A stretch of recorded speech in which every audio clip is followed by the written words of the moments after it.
ఇక్కడ చాలా మంది మహిళలు ఉన్నారు. ఏదో భూకంపం వస్తే ఇళ్లలోంచి అందరూ బయటకు వచ్చేసి రోడ్లు ఎక్కినట్టు రేవంత్ రెడ్డి అనే భూకంపం వచ్చి పడింది మా ఇళ్ల కాడికి, మా ఇల్లు కూలగొట్టే ప్రయత్నం చేస్తున్నారు. సో మమ్మల్ని కాపాడి అండి అని చెప్పేసి నాయకుల్ని, అధికారులని, లేదంటే రేవంత్ రెడ్డిని మొక్కుతున్నారు వీళ్ళు.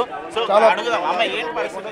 సార్ ఏమి లేదు సార్, ఇక్కడ FTL అంటున్నారు, బఫర్ జోన్ అంటున్నారు, ఖాళీ రిహాబిలిటేషన్ కోసం మేము ఇది చేస్తున్నామని అంటున్నారు, మార్కింగ్ వేస్తున్నారు, సాయంత్రం ఫోన్లు చేసి బెదిరిస్తున్నారు, మీరు ఖాళీ చేయకపోతే మేము మీ ఇల్లు కొట్టేస్తామని చెప్పాను. ఇదేనండి. మేము ఎవరు ఆక్రమణదారులు అక్రమ కట్టడాలు అంటున్నారు సార్. మేము ఎవరు ఏ గవర్నమెంట్ భూమి కానీ ఏది కానీ మేము ఆక్యుపై చేయలేదు. రూపాయి కష్టపడి మేము లేఅవుట్లలో పర్మిషన్లు తీసుకొని, ఈసీలు తీసుకొని, అన్ని పర్మిషన్లతోటి కట్టుకుని ఇల్లండి. మేము ఎవరి దగ్గర నుంచి లాక్కున్నది కదండి. మాది కిరాణా షాపు. రూపాయి తెల్లారు లేస్తే 4 గంటలకు లేచి రాత్రి 11 గంటల దాకా కష్టపడి ఇక్కడ ఏమి లేని రోజులలో నేను వచ్చి కట్టుకున్నాను సార్. ఈ రోజున అంతా డెవలప్ అయ్యి అన్నీ మేము ఏర్పాటు చేసుకొని కష్టపడి ఏర్పాటు చేసుకున్న తర్వాత ఈరోజు వచ్చి వానికేదో వాడి అయ్య కావాలో, వాడి అమ్మకి కావాలో, వాడు ఎవరికి కావాలో తెలియదు, కానీ వాడు వచ్చి మా వాటి మీద కన్నేసి మమ్మల్ని రోడ్ల మీద వేస్తా అంటే ఇళ్ళల్లో ఉన్న వాళ్ళని రోడ్ల మీద వేసి వాడు రీహాబిలిటేషన్ చేసేదండి సార్. రోడ్ల మీద ఏది లేని వాళ్ళు ఉన్నారు, వాళ్ళని రీహాబిలిటేషన్ చేయమనండి. మాకు ఏ గవర్నమెంట్ పథకాలు వద్దు, మాకు ఏది వద్దు, మా ఇల్లు మాకు కావాలి.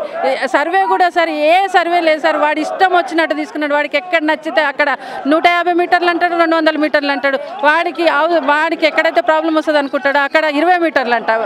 FTL బఫర్ జోన్ వాడి ఇష్టం వచ్చిన దగ్గర ఇష్టం వచ్చినట్టు మాకు మా ఇల్లు మాకు కావాలంటే ఇక్కడ మేము సావటానికైనా రెడీ, చంపటానికైనా రెడీ.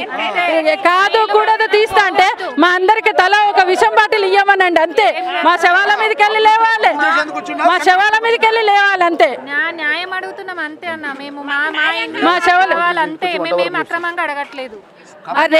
రేవంత్ రెడ్డి కావాలని అంటే మేము అందరం చందాలు వేసుకొని ఇస్తాం సార్. వాళ్ళకి ఏం కావాలంటే డబ్బులు. మా ఇంట్లో కూలగొట్టి మమ్మల్ని రోడ్ల మీదకి వేసి ఇది చేయొద్దు దయచేసి. అయ్యా మీకు కావాలి అని అంటే మేము అందరం తలా ఒక పూట వచ్చి మీకు వండి పెడతాము.